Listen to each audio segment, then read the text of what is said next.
ଟିଟିଲାଗଡ଼ରେ ଏବେ ମହାଶିବରାତ୍ରି ମେଳା ଚାଲିଥିବା ବେଳେ ତାର ସୁଯୋଗ ନେଇ ନୂଆ ଷ୍ଟାଇଲରେ ଗଞ୍ଜେଇ ଚାଲଣା ହେଉଥିଲା। ପୋଲିସ ଆଖିରେ ଧୂଳି ଦେବା ସହ ସମସ୍ତଙ୍କୁ ମାଡ ଦେଇ ଚାଲଣା ହେଉଥିଲା ଗଞ୍ଜେଇ। ବୌଦ୍ଧ ଜିଲ୍ଲା କଣ୍ଟାମାଳ ଅଞ୍ଚଳର 4 ଜଣ ଦୁର୍ବୃତ୍ତ ବ୍ୟକ୍ତି ବାଇକରେ ସିଟ୍ ଭିତରେ ଗଞ୍ଜେଇ ରଖି ଟିଟିଲାଗଡ଼ ଆଣିବା ବାଟରେ ସହର ନିକଟସ୍ଥ ଝାରଦେବନ୍ଧ ଜଙ୍ଗଲରେ ଲୁଚି ରହିଥିଲେ। ଟିଟିଲାଗଡ଼ ପୋଲିସ ଖବର ପାଇ ପୋଲିସ ଝାରଦେବନ୍ଧ ଜଙ୍ଗଲରେ ଖାନ ତଲାସି କରିବା ପରେ କିଛି ମିଳିନଥିଲା। ହେଲେ କିଛି ଦୂରରେ ବାଇକର ସିଟ୍ ଉପରେ କିଛି ବ୍ୟକ୍ତି ବସିଥିବା ଦେଖି ସେମାନଙ୍କୁ ସିଟ୍ ଛାଡ଼ିବା ପାଇଁ କହିବା ସହ ସିଟ୍ କଭରକୁ କାଢ଼ି ଦେଖିବା ମାତ୍ରକୁ ସିଟ୍ ଭିତରେ ବ୍ୟାଗ ଗଞ୍ଜେଇ ବାହାରିଥିଲା। କେବଳ ସିଟ୍ରୁ ନୁହେଁ, ବାଇକର ଡିକି ଏବଂ ଜରି ବ୍ୟାଗ ଭିତରୁ ମଧ୍ୟ ପୁଳା ଗଞ୍ଜେଇ ବାହାରିଥିଲା। ଏନେଇ ଟିଟିଲାଗଡ଼ ପୋଲିସ 3ଟି ବାଇକ୍ ସମେତ 4 ଜଣ ଗଞ୍ଜେଇ ମାଫିଆକୁ ଅଟକ ରଖି ଆହୁରି ଅଧିକ ତଦନ୍ତ ଆରମ୍ଭ କରିଛି।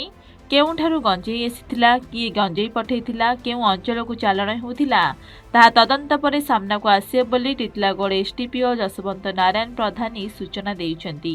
ତେବେ ଏହି ଚଢ଼ାଉରେ ଆଇଆଇସି ମନୋଜ କୁମାର ମୁଣ୍ଡା, ଏଏସ୍ଆଇ କିରଣ ଜାନି, ଏଏସ୍ଆଇ କାର୍ତ୍ତିକ ପ୍ରଧାନଙ୍କ ସମେତ ଅନେକ ପୋଲିସ କର୍ମୀ ଉପସ୍ଥିତ ରହିଥିଲେ।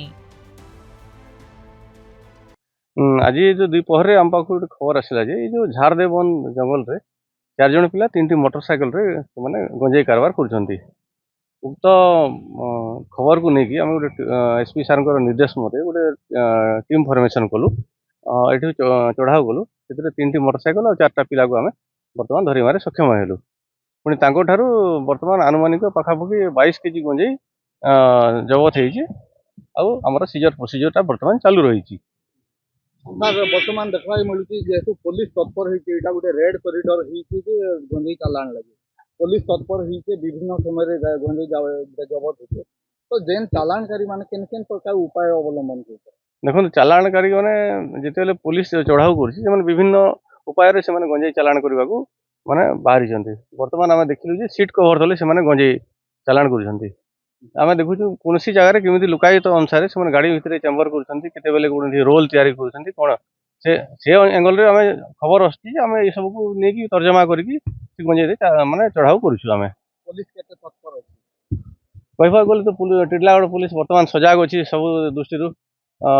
बर्तमान मु तो आशा करुँच जो टीम अच्छी ये जो गंजेई चालाण करके अन्य जो निशा कारबार अच्छा ये जो लोक मैंने से सजग हो कथा ये सब निवृत्त रहा कथा ना से एगेन्स्ट दृढ़ कार्यानुष्ठान ग्रहण कर।